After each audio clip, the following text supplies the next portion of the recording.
ಹೆಂಡತಿ ಮನ್ಸಾರೆ ಹೇಳ್ಕೊಳ್ಳೋದಕ್ಕೆ ಒಬ್ಬ ಒಳ್ಳೆ ಫ್ರೆಂಡ್ ಇರೋದನ್ನ ಎಷ್ಟೋ ಜನ ಗಂಡಸರಿಗೆ ಒಪ್ಕೊಳ್ಳೋದಕ್ಕಾಗಲ್ಲ ಅಂತ ಮಾಯಾ ನನಗ್ ಹೇಳಿದ್ಲು. ಆದ್ರೆ ಆ ವಿಷಯದಲ್ಲಿ ಮನೋಜ್ ಗೆದ್ಬಿಟ್ರು. ನಂಬಿಕೆಗೆ ಇನ್ನೊಂದು ಹೆಸರೇ ಮನೋಜ್. ಆದ್ರೆ ನಿನ್ ವಿಷಯದಲ್ಲಿ ನನಗ್ ಹಾಗ ಅನ್ನಿಸ್ತಿಲ್ಲ. ಮನೋಜ್ ಏನ್ ಹೇಳ್ತಿದ್ದಾರೆ ಅಂದ್ರೆ ಎಷ್ಟೋ ಜನ ಗಂಡಸರು ಹೆಂಗಸರನ್ನ ನೋಡೋದು ಒಂದೇ ನೋಟದಿಂದ. ಕೆಲವು ಫ್ರೆಂಡ್ಶಿಪ್ ಅಲ್ಲಿ ಸಮಟೈಮ್ಸ್ ಫಿಸಿಕಲ್ ರಿಲೇಶನ್ಶಿಪ್ ಕೂಡ ಇರುತ್ತೆ, ಅದು ತಪ್ಪಲ್ಲ. ಕಮಾನ್ ಭಾವನಾ. ನೋ ರಾಜ್, ಬೇಡ. ಹೇ ಕಮಾನ್, ಏನಾಯ್ತು? ನಾನು ಅಮ್ಮನ ಹತ್ರ ಹೋಗ್ತೀನಿ.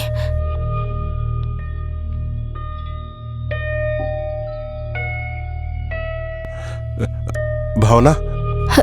ಮನೋಜ್. ಏನಾಯ್ತು ಭಾವನಾ? ಏನೂ ಇಲ್ಲ ಮನೋಜ್. ರಾಜನ ಕರ್ಕೊಂಡೋಗಿ ಬಸ್ ಸ್ಟ್ಯಾಂಡಲ್ಲಿ ಬಿಟ್ಟು ಬರ್ತೀಯಾ ಪ್ಲೀಸ್? ಏನಾಯ್ತು? ಹೋಗ್ಬೇಕು ಅಂತ ಹೇಳ್ದ? ಹಾಗೇನಿಲ್ಲ. ರಾತ್ರಿ ಇಲ್ಲಿ ಸ್ಟೇ ಮಾಡೋದು ಅಪ್ಪ ಅಮ್ಮಗೆ ಇಷ್ಟ ಆಗಿಲ್ಲ ಅಂದ್ರೆ ರಾಜ್ ಹೋಗ್ಲಿ. ಅದು ಸರಿ ಅನ್ಸೋದಿಲ್ಲ. ನಿನ್ನೆ ಹಾಗೆ ಮತ್ತೆ ಅವ್ರನ್ನ ಮಧ್ಯದಲ್ಲೇ ಅವಾಯ್ಡ್ ಮಾಡೋದು ಅದು ಸರಿ ಅನ್ಸೋದಿಲ್ಲ. ನೀನ್ ಹೋಗು, ಅವ್ರನ್ನ ನಾನು ನೋಡ್ಕೋತೀನಿ. ಮನೋಜ್, ಅದು ಯು ಲುಕ್ ಸೋ ಡಲ್. ಹೋಗಿ ಫ್ರೆಶ್ ಆಗ್ ಬಾ. ಹೋಗು.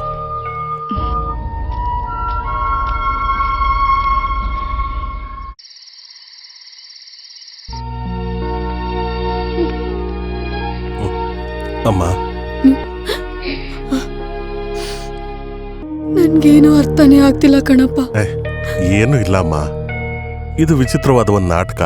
ನಾವೆಲ್ಲರೂ ಅದರಲ್ಲಿ ಸ್ವಲ್ಪ ದಿನದ ಮಟ್ಟಿಗೆ ನಟಿಸ್ತಾ ಇದ್ದೀವಿ ಅಷ್ಟೇ. ಅಮ್ಮ ಅಳ್ಬೇಡ ಅಮ್ಮ.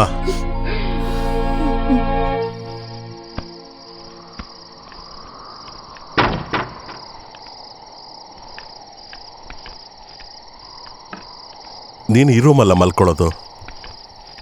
ರಾಜಲ್ಲಿ ಊಟ ಮಾಡೋದಕ್ಕೆ ಬರ್ಲಿಲ್ಲ? ಹಿಂದೆನೆ ನಿಂತಿದ್ದಾನಲ್ಲ, ನೋಡಿಲ್ವಾ? ಒಳ್ಳೆ ಮನುಷ್ಯ. ಇಲ್ಲಿ ಬಂದು ನಿಂತ್ಕೊಂಡಿದ್ದೀರಾ?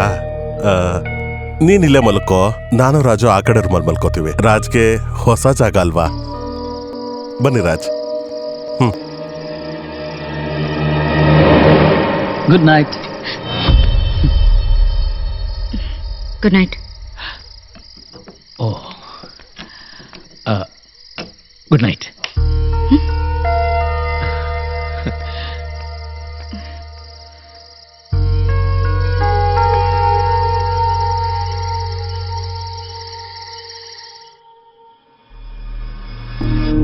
ಭಾವನಾ, ಭಾವನಾ, ಹೇ ಭಾವನಾ, ಭಯಪಡ್ಬೇಡ. ನಾನು ರಾಜ್ ಮೆನನ್. ಮೊದ್ಲು ನಿನ್ನನ್ನ ಯಾಕೆ ನೋಡಕ್ ಬಂದೆ ಅಂತ ನನ್ನನ್ನ ನಾನು ಎಷ್ಟೋ ಸಲ ಕೇಳ್ಕೊಂಡೆ. ಇವಾಗ ಉತ್ತರ ಸಿಕ್ಕಿದೆ. ಅದು ನೀನೆ, ನಿನ್ನ ಸುಂದರವಾದ ದೇಹ. ನೋ ರಾಜ್, ನಾನಂತ ಹುಡುಗಿ ಅಲ್ಲ. ನೀನು ಯಾವ ತರ ಹುಡುಗಿ ಅಂತ ನನಗೆ ಬೇಕಾಗಿಲ್ಲ. ನನಗಿವಾಗ ನೀನು ಒಂದು ಸುಂದರವಾದ ಹೆಣ್ಣು ಅಷ್ಟೇ. ರಾಜ್, ನಿನಗೆ ಎಷ್ಟು ಸರಿ ಹೇಳಿ? ಎಲ್ಲ ಹೆಣ್ಣುಗಳು ತಮ್ಮ ಒಳಮನಸ್ಸಲ್ಲಿ ಬೇರೆ ಸಂಬಂಧ ಬೇಕು ಅಂತ ಬಯಸ್ತಾರೆ ಅಂತ ಗಂಡಂದ್ರು ಅನ್ಕೊಳ್ತಾರೆ. ಅದು ನಿಜನ ಅಂತ ನನಗೆ ಗೊತ್ತಿಲ್ಲ, ಆದ್ರೆ ಆತರ ನಂಬೋದು ನನಗಿಷ್ಟ ಆಗುತ್ತೆ.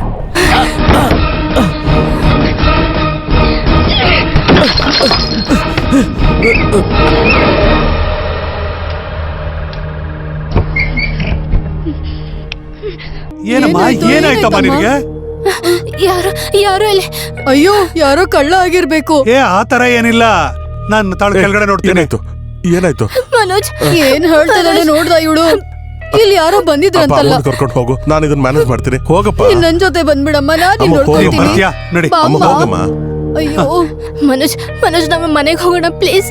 ನಾವೆಲ್ಲಿ ಮನೆಗೆ ಹೋಗೋಣ? ನಾವೆಲ್ಲಿಂದ ಹೋಗೋಣ. ನನಗಿಲ್ಲಿರೋಕ್ ಭಯ ಆಗ್ತದೆ ಮನೋಜ್. ಹೆದರ್ಕೋಬೇಡ, ನಾನಿಲ್ವ ಜೊತೆಗೆ. ಹೆದರ್ಕೋಬೇಡ.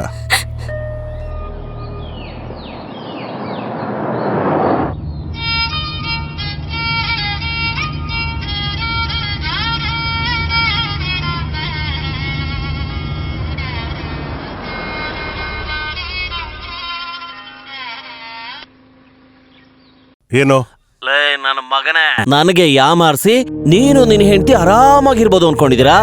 ನನಗೆ ಲೆಟರ್ ಬರ್ದು ನನ್ನನ್ನು ಯಾಕೆ ಒಳ್ಳೆಯವನಾಗಿ ಮಾಡ್ಬೇಕಿತ್ತು? ಚರ್ಚ್ ಫಾದರ್ ಆಗಕ್ಕ? ಸರಿಯಾಗಿ ಕೇಳಿಸ್ಕೊ, ನಾನು ಅವಳನ್ನ ಕರ್ಕೊಂಡು ಹೋಗೋದು ಸುಡ್ಗಾಡ್ಗೆ. ಚೆನ್ನಾಗಿ ನೆನ್ಪಿಟ್ಕೋ. ಮಿಸ್ಟರ್ ರಾಜ್ ಮೆನನ್, ನೀವೊಂದು ವಿಷಯ ಅರ್ಥ ಮಾಡ್ಕೋಬೇಕು. ಏನಂದೆ? ನೀನು ನನ್ನನ್ನ ಮೆನನ್ ಅಂದ? ನೀನು ಜಾತಿ ಹೇಳಿ ನನ್ನ ಕಿಂಡಲ್ ಮಾಡ್ತಾ ಇದೀಯಾ? ಮೆನನ್ ಅಲ್ಲ ಕಣೋ, ನೋಡಿದ್ರೆ ಗೊತ್ತಾಗಲ್ವಾ? ಅಯ್ಯರ್, ಅವಳ ಕೈಲಿ ಫೋನ್ ಕೊಡೋ. ಏನಾಯ್ತು? ಹೇ ಅವನೇ ರಾಜ್ ಹೆದರಿಸ್ತಾ ಇದ್ದಾನೆ. ಮನುಷ್ಯರು ಎಷ್ಟು ಬೇಗ ಬದಲಾಗ್ತಾರಲ್ವಾ?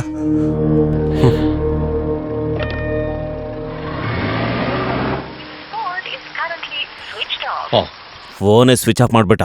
ಅವ್ನು ಮತ್ತೆ ಆನ್ ಮಾಡಿದ್ರೆ ಮತ್ತೆ ಕಾಲ್ ಮಾಡ್ತೀನಿ. ಹೇ ನೀನ್ ಅದನ್ ಬಿಡು ಮಚ್ಚ. ನಮ್ ಸಂಬಂಧದಲ್ಲಿ ಸುಂದರವಾದ ಹುಡುಗಿರಿರ್ಬೇಕಾದ್ರೆ ನೀನೇನಕ್ಕೆ ಟೈಮ್ ವೇಸ್ಟ್ ಮಾಡ್ಕೊಂಡು ಅವಳ ಹಿಂದೆ ಸುತ್ತಬೇಕು? ಆದ್ರೆ ನಾನು ಅವಳ ಪ್ರೀತಿ ಮಾಡಿದ್ದು ನೀನ್ ಮಾಡಿದ್ದು ಅದೊಂದೇ ಒಂದ್ ತಪ್ಪು. ಅದನ್ನ ತಲೆಯಿಂದ ತೆಗೆದ್ಬಿಡು. ಅಲ್ಲ ಅಂದ್ರೂ ಆ ಮೇಲ್ಜಾತಿ ಅಂತ ಹೇಳ್ಕೊಂಡ್ ತಿರ್ಗೋರ್ನೆಲ್ಲ ನಾವ್ ನಂಬ್ಲೇಬಾರ್ದು ನೋಡು. ನೋಡು ಮಚ್ಚ, ಜಾತಿ ಇಲ್ದೇನೆ ಇರೋ ಸೊಸೈಟಿ ಶುರು ಆಗ್ಲಿ ಅಂತ ತಗೋ ಈ ಗ್ಲಾಸ್ ಹಿಡ್ಕೊಂಡು ಖಾಲಿ ಮಾಡ್ಕೋ. ಅಷ್ಟೇ. ಹೇ ಕುಡಿಯಕ್ ಹೇಳಿದ್ದೆ ತಾನೇ? ಹ ಇವಾಗ ನೋಡು ನಮ್ಮ ಹಳೆ ಮಚ್ಚ ನೀನು.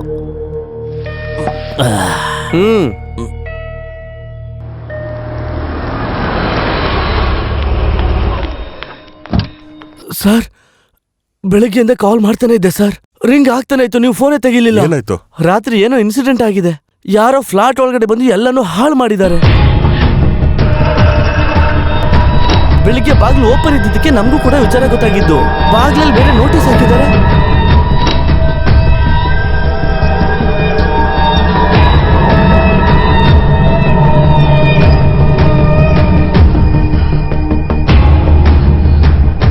ನಿಮ್ಗೆ ಇಷ್ಟು ದೊಡ್ಡ ಶತ್ರುಗಳು ಯಾರಿರ್ತಾರೆ? ಇವರು ಕ್ರಿಮಿನಲ್ ಲಾಯರ್ ಅಲ್ವಾ, ಹಾಗಾಗಿ ಇವ್ರಿಗೆ ಶತ್ರುಗಳು ಇರ್ತಾರೆ ಅಲ್ವಾ ಸರ್? ಈ ಪೇಪರ್ ಅಲ್ಲಿ ಬರ್ದಿದ್ಯಲ್ಲ ರಾಜ್ ಮೆನನ್, ಅವರು ನಿಮ್ಗೆ ಗೊತ್ತಾ?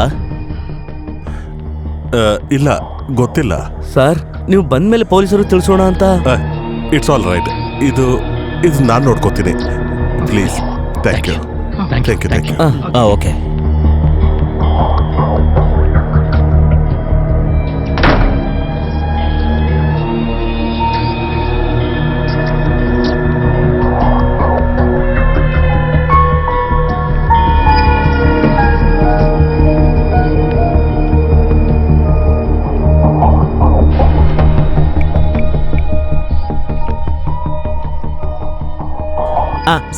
ಸರ್ ನೀವು ಬಂದ್ಬಿಟ್ರಾ?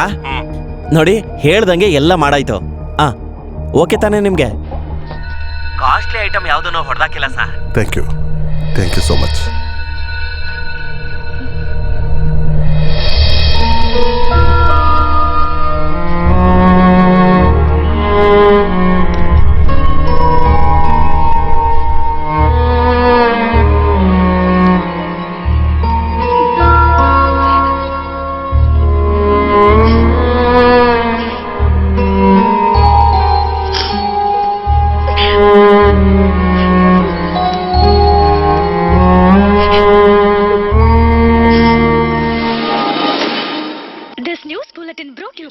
ಏನ ಬಚ್ಚ, ಈ ದೊಡ್ಡ ಮನೆ ಹೆಂಗಸರಿಗೆಲ್ಲ ಮಾಡೋದಿಕ್ಕೆ ಏನು ಕೆಲ್ಸ ಇಲ್ದೇ ಇರುವಾಗ ಒಂಟಿತನ ಅನ್ನೋದು ಕಾಡಕ್ ಶುರುವಾಗುತ್ತೆ ನೋಡು.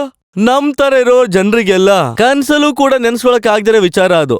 ಒಂಟಿತನ ಬಂದ್ಬಿಟ್ರೆ ಏನು ಮಾಡಕ್ ಆಗಲ್ಲ. ಈ ಹೆಂಗಸರೆಲ್ಲರೂ ಈ ತರ ಲೆಟರ್ಗಳನ್ನೆಲ್ಲ ಬರ್ದು ಏನಾದ್ರೂ ಈ ತರ ತಮಾಷೆ ಮಾಡ್ತಿರ್ತಾರೆ. ಆದ್ರೆ ಗಂಡಸರ ವಿಚಾರ ಬೇರೆ.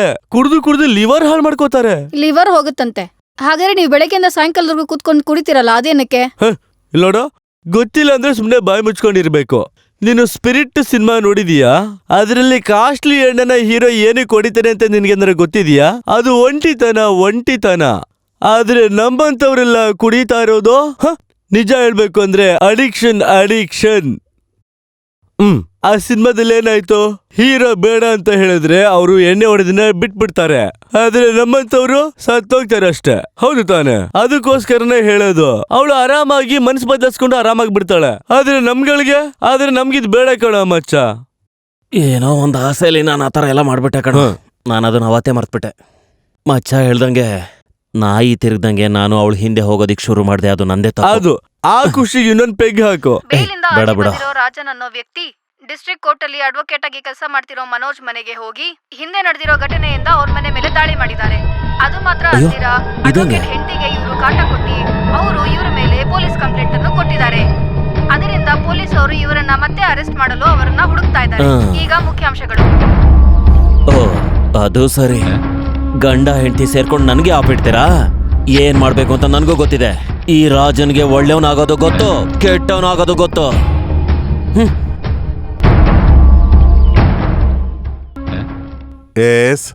ನಮಸ್ಕಾರ. ತೆಗಿಯೋ. ನಾನು ಯಾವಾಗ ಬಂದು ನಿನ್ ಮನೆ ಮೇಲೆ ದಾಳಿ ಮಾಡ್ದೆ? ಯಾರು ಒಳಗಡೆ ಬಿಟ್ಟಿತ್ತು? ಒಂದ್ ನಿಮಿಷ, ಉಳಿದನ್ನ ಪೊಲೀಸ್ ಬಂದು ಮಾತಾಡ್ತಾರೆ. ಮಾಡೋ ಏನೋ ತಿಳ್ಕೊಂಡಿದ್ದೀರಾ ನೀನು ಮತ್ತೆ ನಿನ್ ಹೆಂಡತಿ ನನ್ನ ಬಗ್ಗೆ ಏನೋ ತಿಳ್ಕೊಂಡಿದ್ದೀರಾ ನೀವು? ನಿಮ್ ಮನೇನ ದಾಳಿ ಮಾಡಿದ್ದು ನಾನಾ? ಈಗ ತೋರಿಸ್ತೀನಿ ಲೈವ್ ಆಗಿ, ನೋಡು ಏನ್ ಮಾಡ್ತೀನಿ ಅಂತ. ಏನು ಅಂತ ತಿಳ್ಕೊಂಡಿದ್ದೀರಾ ನನ್ನ? ನನ್ನ ಬಗ್ಗೆ ಏನ್ ತಿಳ್ಕೊಂಡಿದ್ದೀರಾ ನೀವು? ನೀನು ಬಿಡಲ್ಲ ಕಣೋ, ನೀನು ಸುಮ್ನೆ ಬಿಡಲ್ಲ ಕಣೋ. ನೀನು ಸಾಯಿಸ್ಬಿಡ್ತೀನಿ ಮಗನೇ.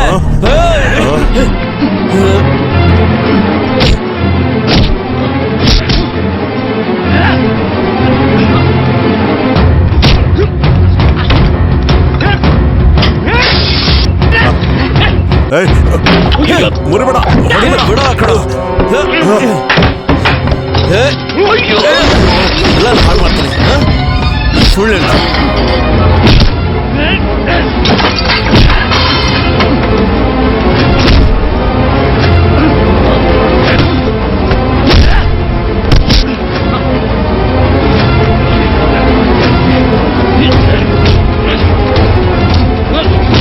ಹೇಳ್ತೀನಿ, ಇಬ್ರು ಕೊಲ್ತೀನಿ ಕಣೋ.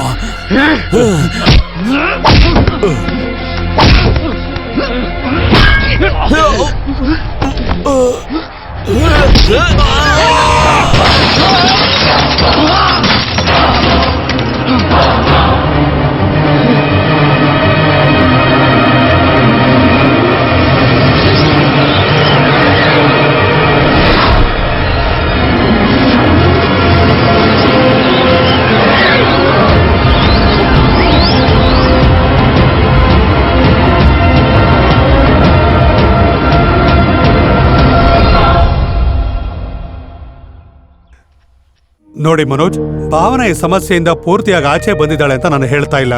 ಆದ್ರೆ ವಿಷಯ ಏನಂದ್ರೆ, ಆ ಇಮ್ಯಾಜಿನರಿ ಕ್ಯಾರೆಕ್ಟರ್ ಆದಂತ ರಾಜನ್ನ ಭಾವನ ದೂಡೋದಕ್ಕೆ ತುಂಬಾನೇ ಪ್ರಯತ್ನ ಪಡ್ತಾ ಇದ್ದಾಳೆ. ಅದು ಅವಳ ಮನ್ಸಲ್ಲಿರೋದನ್ನ ನಿಮಗೆ ಹೇಳ್ತಾ ಇಲ್ಲ, ಅದಷ್ಟೇ ಮ್ಯಾಟ್ರು.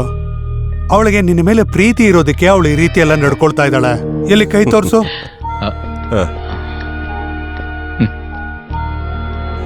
ಅವಳು ನಿನ್ನ ಕೈನ ಕಚ್ಚಿದ್ರು ಅಂತ ಸೆಪ್ಟಿಕ್ ಏನಾಗಿಲ್ಲ. ಆದ್ರೆ ನಿಮ್ ವೈಫನ್ನ ನೀವು ಒಳ್ಳೆ ರೀತಿಲೇ ಟ್ರೀಟ್ ಮಾಡ್ತಾ ಇದ್ದೀರಾ.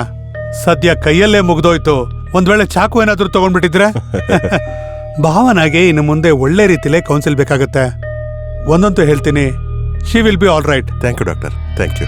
ಆದ್ರೆ ಫರ್ದರ್ ಅಲ್ಲಿ ಅವಳಿಗೆ ಇದೇ ರೀತಿಯ ಭಯ ಮತ್ತೆ ಇನ್ಸೆಕ್ಯೂರಿಟಿ ಕಾಡೋ ಸಾಧ್ಯತೆಗಳಿರುತ್ತೆ. ಆದ್ರೆ ನೀವು ಅವಳ ಬಗ್ಗೆ ತೋರಿಸುವಂತ ಪ್ರೀತಿ, ನಿಮ್ಮಿಬ್ಬರ ನಡುವಿನ ಅಂಡರ್ಸ್ಟ್ಯಾಂಡಿಂಗು, ಅದೆಲ್ಲ ಇದ್ರೇನೆ ನಿಮ್ಮ ಜೀವನ ಸುಖವಾಗಿರುತ್ತೆ. ನಿಮ್ ಹೆಂಡತಿಗೆ ಅದರ ಅವಶ್ಯಕತೆ ಇದೆ. ನನ್ಗೆ ಅರ್ಥ ಆಯ್ತು doctor. I will. Okay, good, thank you.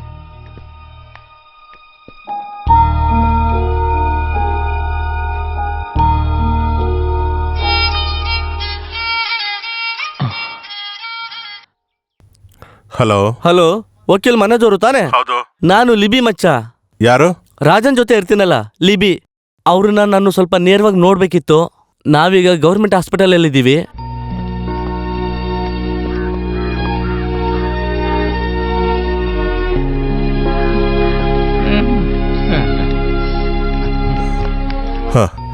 ಹೇಗಿದ್ದಾರೆ? ಏನಂತ ಹೇಳೋದು, ಗಾಯ ಆಗ್ದಿರೋ ಜಾಗ ಮೈಯಲ್ಲಿ ಇಲ್ವೇ ಇಲ್ಲ. ನಮಸ್ಕಾರ. ನಮಸ್ಕಾರ. ಅಯ್ಯೋ, ಯಾಕೆ ಹಿಂಗೆ? ಒಂದ್ ವಿಷಯ ಹೇಳೋದಿಕ್ಕೆ ಅವ್ರನ್ನ ಬರೋದಿಕ್ಕೆ ಹೇಳ್ದೆ. ಓ, ನಿಮ್ಗೇನು ತೊಂದರೆ ಇಲ್ಲ ತಾನೆ? ಸತ್ಯ ಹೇಳ್ಬೇಕು ಅಂದ್ರೆ ನಾನು ಬದಲಾಗೋದಿಕ್ಕೆ ಕಾರಣನೇ ನಿಮ್ಮ ಹೆಂಡತಿ ಸರ್. ಆದ್ರೆ ನನಗೆ ಅವರು ನಿಮ್ಮ ಹೆಂಡತಿ ಅನ್ನೋ ವಿಷಯ ಗೊತ್ತಿರ್ಲಿಲ್ಲ ಸರ್.